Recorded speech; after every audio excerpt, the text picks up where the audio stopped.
Welcome back to the Crochet Crowd as well as my friends over at yarnspirations.com. Today is the Galaxy Swirl Crochet Baby Blanket. It's an easy level, and I know with all these words you're thinking, oh my. So what I'm going to do for you today, buckle in your seatbelts, I'm going to show you how to skip all these words and actually get right to the fun. And the project will tell you what it needs, but what I want to do is to break it down for you so that you can physically see what you need to do instead of overcomplicating yourself with all these instructions. So you need these instructions if you want to do it word by word. But I'm going to show you some techniques today on this video that may just possibly blow your mind. So let's begin today, and let's talk about the yarn first, and then we're gonna get right into the nitty-gritty. So this is a brand new baby yarn. It's called Bernat Baby Blanket Sparkle, and this is available at Joann and through yarnspirations.com. It's hard to photograph the samples showing the sparkles, so I don't know if it's coming here on camera at all for you, but visually it's really neat, and you can't even feel that the sparkle has been added to this particular yarn, and it's fabulous. And this is the same yardage that they have for a regular Bernat blanket type yarn. So here's a little sample. I wanted to practice using the Bernat blanket just to make sure I understood the pattern. And what we have here is that this is a lovey size version, in the sense that some people actually like to make a miniature of a main blanket so that it can be on the go. It's also referred to as a lovey.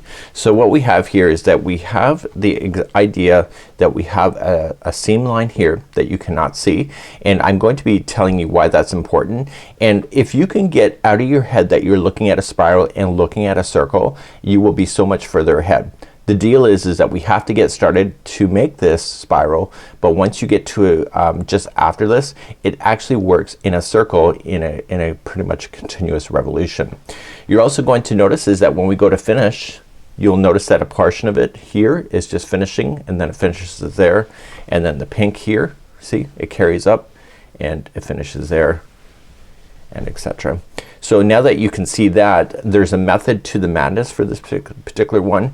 This sample is a little damp, so that's why I have my tail down, because my backdrop is paper. So what I'm going to do is now take you to the diagram, and if you have a few moments, just grab a cup of coffee and watch how I do it, because you can eliminate so much math and so much complication out of this if you look at it at this from a circle point of view. So here is the staged photograph. You can see that it does work in a nice continuous spiral. One thing I would recommend to you is to run a gauge on this, and it's 7 double crochets by 4 rows in order to do that. It's an 8mm size L crochet hook, but just make sure that you do follow the gauge on this. So what I wanted to do is that there is a diagram on page number 3, and on page number 3 you can see the diagram is here, but what I've done is that I've done another diagram that I'm going to scan, and it'll be available in the more information of the Crochet Crowd version video on YouTube, and there is my working notes. So I'm going to allow you to be able to scan, have this, and I'm going to talk about this in detail. So let's go through this step by step. So what you're looking at here is that the coloring based on this is doing a spiral. So let's follow this red, and you can see it jumps up, and then it jumps up, and it jumps up, and it jumps up. This is kind of confusing to see it in this perspective, but it's really the only way to diagram this in order to keep things nice and simple. So what I want you to visualize this thing is just visualize it as a circle for each of the rounds. So forget that it's jumping up just in your mind, and it's going to naturally do it when you do it anyway, but if you can get rid of that, then out of your mind, it's a lot easier. The second thing. So the second thing that I want to point out to you is that this here is the start of a revolution. So on the sample when I showed you that stitch marker line, that's what that is. So every time you pass that line, you've actually come around a full circle of this. And so if you put that in, it'll help you so much more, because after you pass one of those, the stitch count slightly changes.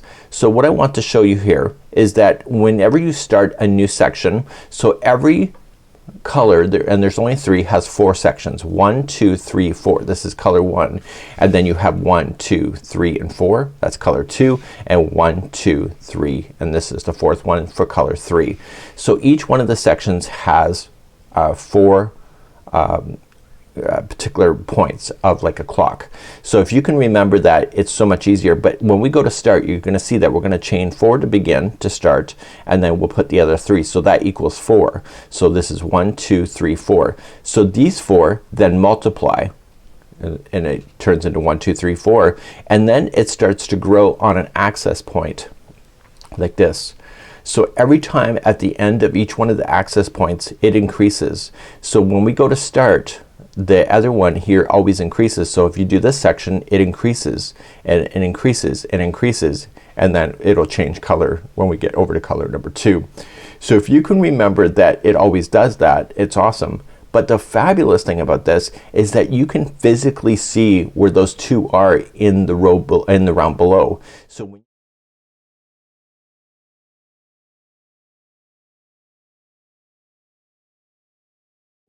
So when you're just zipping along, you look for where this V-stitch is, or sorry, the 2 double crochet, and it's always the second one gets the gets 2 in a row. So if you look, it's always the second one that gets 2, and that happens each and every time. So if you can remember that, that's awesome. So the fact is that because we're using 3 colors, you can only crochet a little section like this, and then you have to pick up the next color and take it around, and then you'll get to a certain point and have to let it go, and then get the third color, and then you'll be back up. And so you're going to notice is that we're just gonna continually work in a clock in this particular formation. What else do you need to know? You need to know that at the very end of this whole project is that the spiral comes to a conclusion on all 3 sides. Let's talk about that. So if you want to go the whole thing for the project, there's only 19 rounds in order to do it, and the fact is that the last round is not indicated here on how to do it. So the last round here, when you're coming around, has all double crochets in the last, and including it puts 2 into the end. Okay, so you'll see 2 double crochet. So this section of the pie has double crochet. Then after you put the 2 in, you then go for this next section for half double crochet, and the last one there will have 2 half double crochets. Then the next section will be single crochets. The last one will have 2 single crochets, and then all the stitches up until this point then will be slip stitching.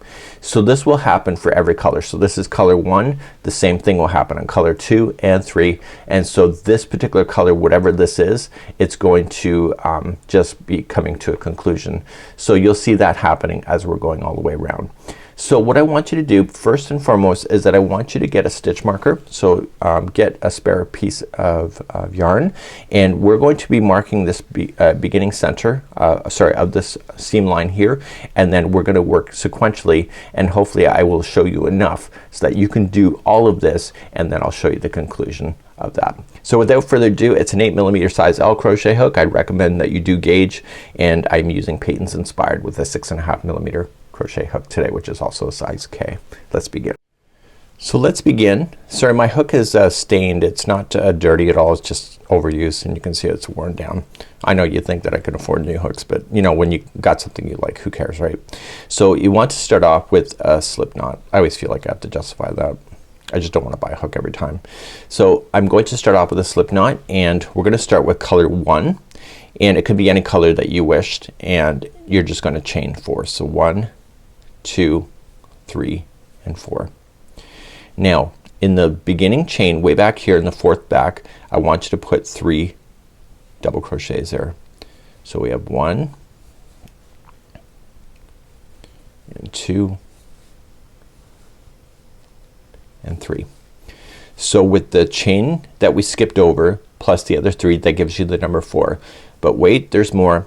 On the very first chain I want you to put in your first stitch marker.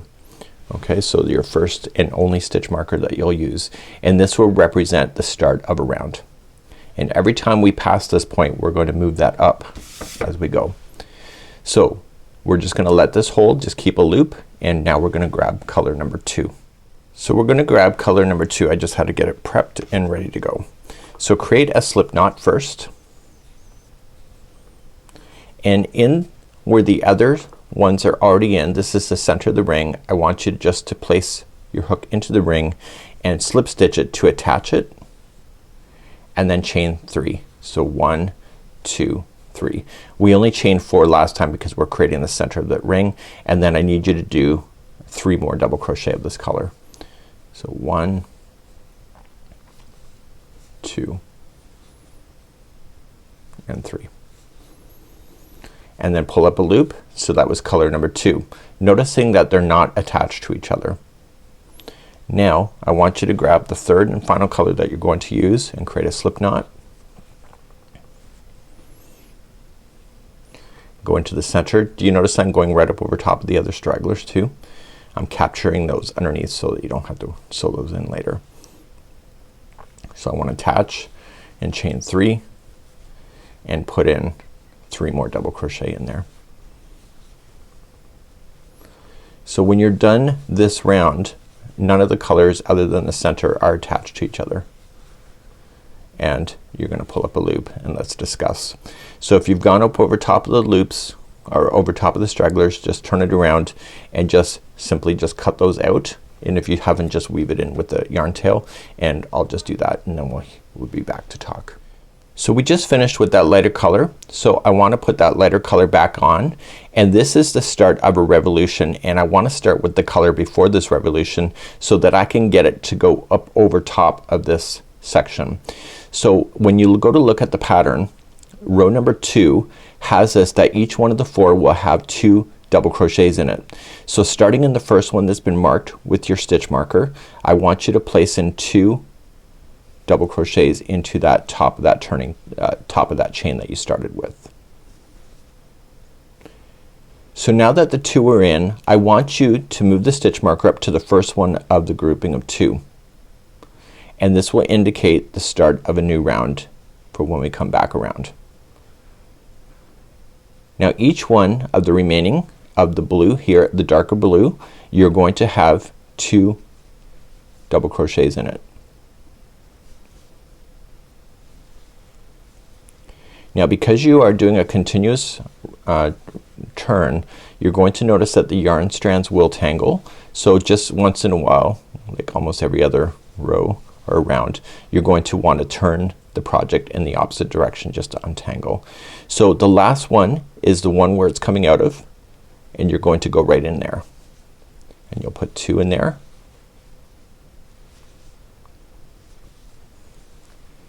And then you're going to pull up a loop and hold. You can't go any further, there's nowhere else to go. So then you're going to want to pick up this color and begin the next part of round number 2. So pulling that back tight, this darker blue, maybe I shouldn't have used blue for everything. So I want to start in the top of the first chain, and I'm going to put in 2 double crochets in each. So this is getting us to start our revolution. So you did the first one, and now there's 3 left.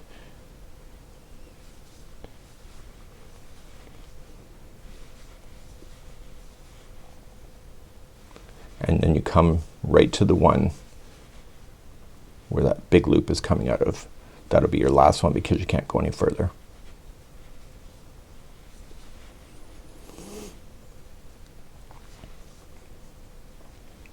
So in the diagram, every time you get to one of these points, it steps up. So remember how we followed that red and it was stepping up?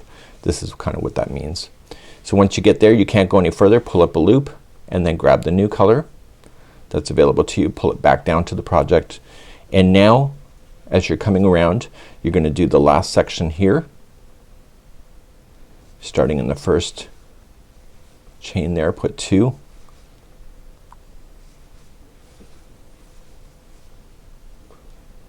And 2 into each for this particular section. So I'm coming up into each one, there's 2, and then eventually you will hit that stitch marker, which is next. So technically I have to continue this color going up and over, but we're at the end of a revolution, so then we're moving on to round number 3. So let's begin that next. So in round number 3, what I want you to look for is that there's 2 double crochets into each one. It's always going to be the second one when there's 2 into the same stitch is going to be the increase, so there'll be 2. So as we start the very first one, it's going to be 1 double crochet, and before you move on, move that stitch marker up so that you know where this beginning of this round is once again next time we come there. Now look below and you can see that we are in the one that has the 2 into the same stitch. So the second one of that one always has an increase. So there'll always be 2 double crochets. So if you want to remember it this way, there's gonna be 1 by itself and then 2 into the next. But if you look below, you will already know that there was 2 in there because it's the second one of where 2 are sharing the same stitch. So 1, and this is 2,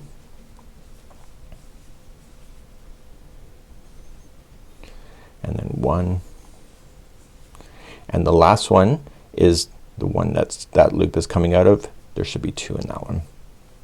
I did a note take, so those loops are a lot shorter than they should be. Okay, so now pull the loop and now put the other blue on and continue that same idea going around. So starting in the next one, there's gonna be 1 by itself, and then there's 2 into the next, and that's the second one of where 2 are sharing this the same one. So you have 1 and 2 and 1 and 2 and 1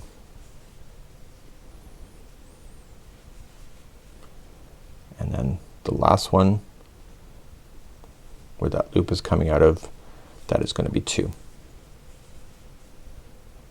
So that's your increase, and you can't go any further now because the colors run out of working below. So pull up a loop and grab this new color and continue on that same idea then. So then the first one, see, it's 1 by itself and then 2 into the next one, because this is the second one of where 2 share the same.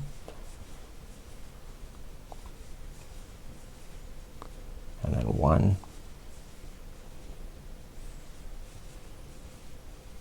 and 2 and then 1 and 2, and technically if you weren't watching me I wouldn't be counting that. I'd just be kind of looking at the stitches below and just determining what I need to do. So this is the last one here of this revolution, and we're gonna carry on that color as we move to the next round. So let's do that. So as we start the next round, what I want to do is that I want to look for where the 2 share the same one. So we have the 2 and it's gonna be the second one that will be the increase. So this means that there's gonna be 2 by itself and then the next one is going to have 2. So starting the very first one is move the stitch marker up after you put the first one in so that you can see it in the future.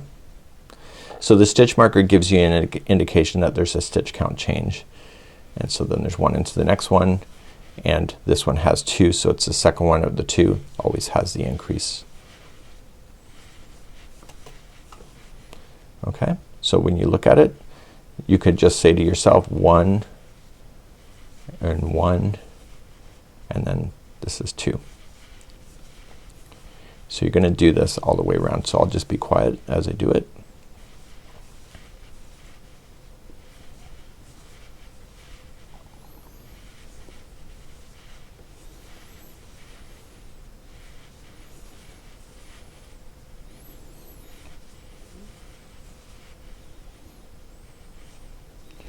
And then eventually the color runs into the other. So the last one here is the second one, so that means that it has to have 2, and then pull up a loop and continue that same idea. If the yarn strands are tangling at all, you can just rotate the project like this and then they can become untangled. So starting in the next one, just look for where the 2 share the same one, and it's the second one always has the increase. So those instructions that are really detailed tell us all of these stitches that you're doing, but if you can visually see it like I'm showing you, then you can save yourself a lot of counting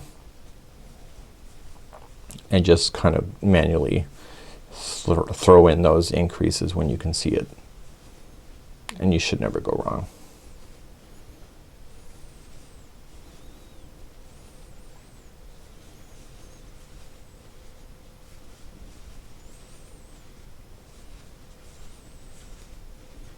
So this is the last one, so there's got to be 2 in there because that's the second one of an increase.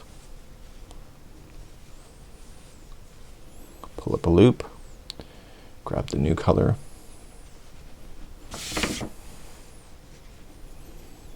okay, so just look at it,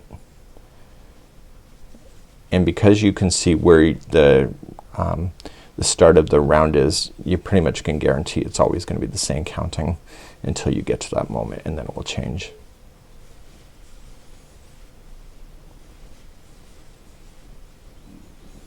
So I've done these kind of ideas before, but it was really quite complex. So when I was looking at this pattern for review, I was wondering if it was an easier way to doing it, and then it turns out it was written much easier than I've seen in the past with other kind of swirl ideas. So this is actually really easy if you can just watch where the stitches go.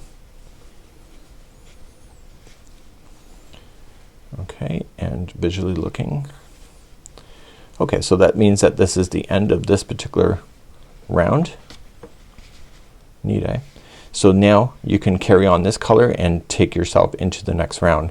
So this time when you look at it, you can see 1, 2, 3, and then this one is the second one, and then that's gonna be the increase. So then there will be 3 by itself and then an increase, and that will be like that. So let me just get you started on this round. It's pretty much the whole, this is how you work the whole thing. What I recommend to move that stitch marker to the first one that you did also, so you can see this.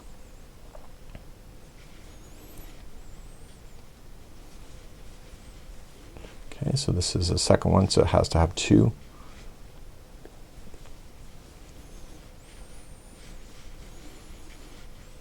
Right, so then continuing along. So I'll just be quiet for a bit.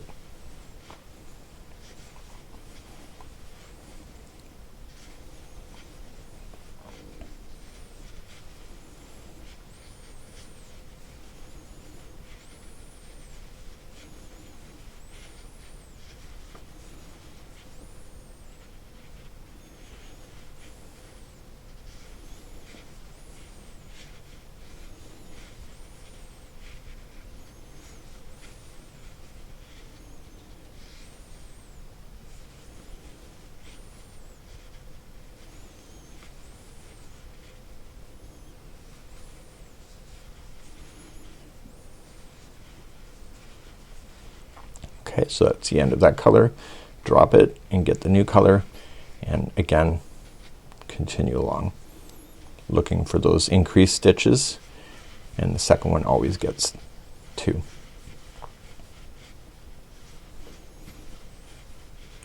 So you don't hear me counting because I'm just visually looking. Mind you, I could have been counting in my head, but I'd be honest about that. So with this technique, you can go as big or as little as you want to go for your particular blanket. You can, it'll always work out when you're following it in this kind of format.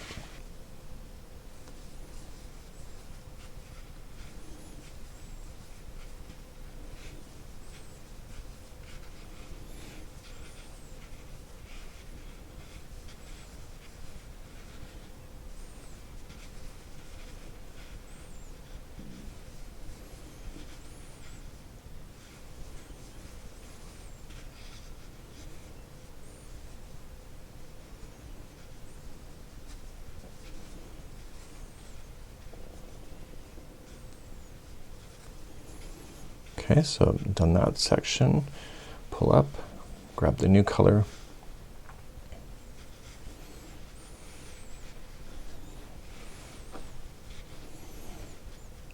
and then continue to look on what you need to do.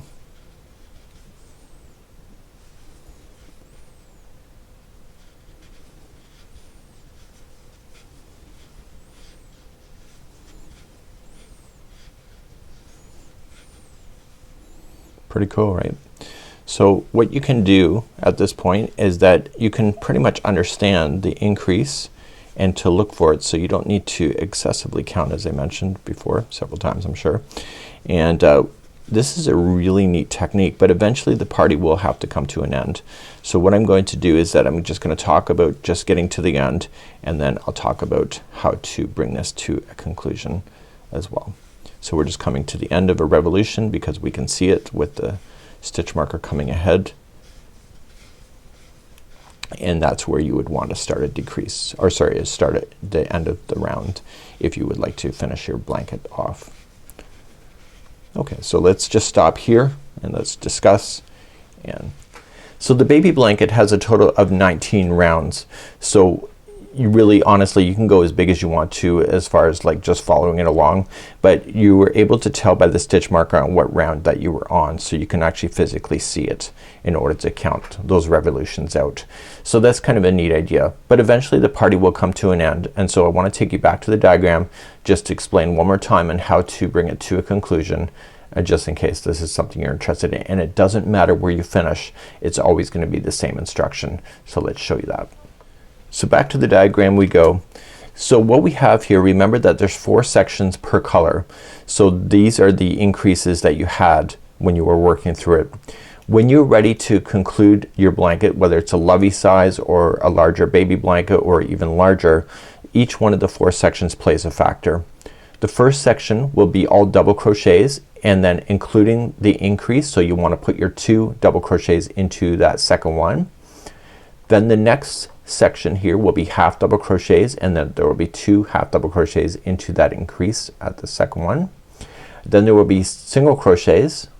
The second one gets 2 single crochets, and then it's just slip stitching all the way to the end here where the new color is, and that's where you're gonna finish off.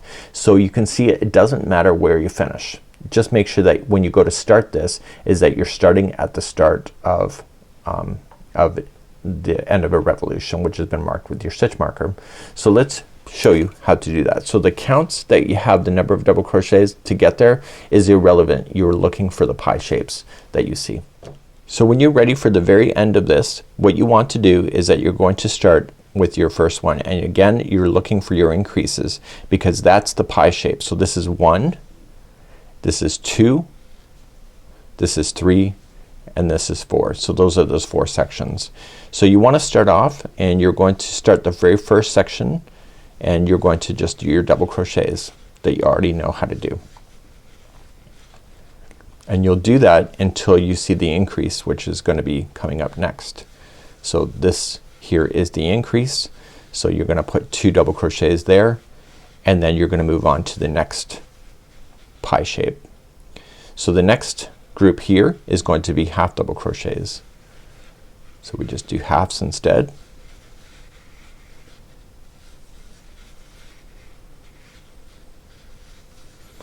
And on the increase here, there's gonna be 2 halves in that one. So you can see that we're getting more and more narrow. Now the next section here, it's gonna be single crochet, so you can single now. And on the increase, you'll put 2 singles.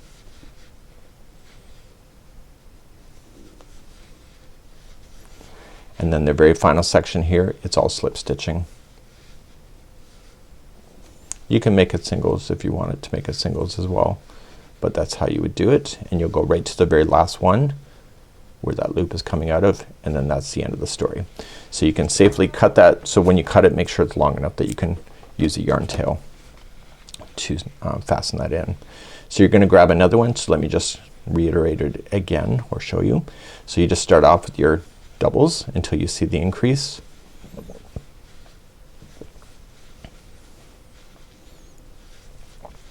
Okay, so the increase is next. So you put 2 in there, and then you're going to reduce down after that to half double crochets for the next section.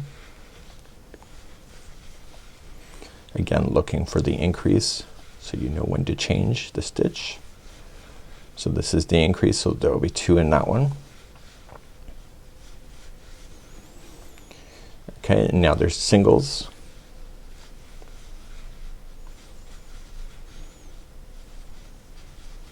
This is the increase, so there will be 2 singles there, and then slip stitch the remaining.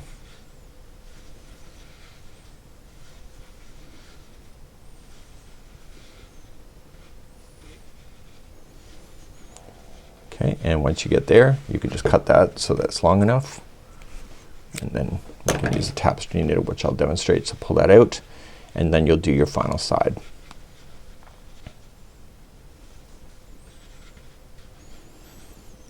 Okay, so you'll just do your, and remember this stitch marker here where it is, that's pretty much where you're going to end up. So you don't go past it is what I'm saying. So this is the second one for the increase, so there's gonna be 2 there, and then halves.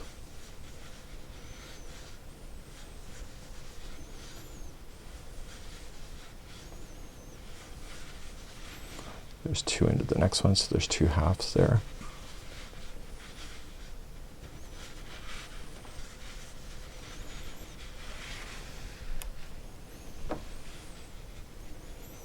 So then we have singles.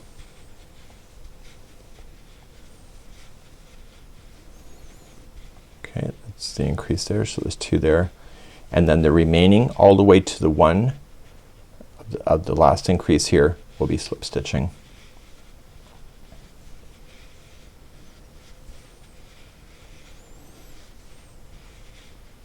Isn't that nice and easy? So there you go. So now I'm gonna show you how to weave in the ends. I'll just do one end for you, and we'll do that next. But you can see, beautiful. So it goes in a continuous spiral, but it's actually working in a circle, and I'll show you how to weave in the end. When you're ready to weave in the ends, just throw it through a tapestry needle. The needle that I'm using on camera, people ask me about it. It is called a leather needle. It's in the leather section of a craft store. I got a needle like this once when I was getting felted balls, and I just think it's brilliant. I like the flatness of this. So we're going to just go within the same color, so just dragging it through.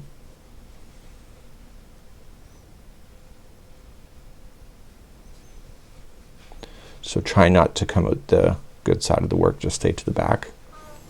So just go through once, and when you pull on it, don't change the shape. So you're gonna go there, and then we're just gonna keep it to the back side. Go twice.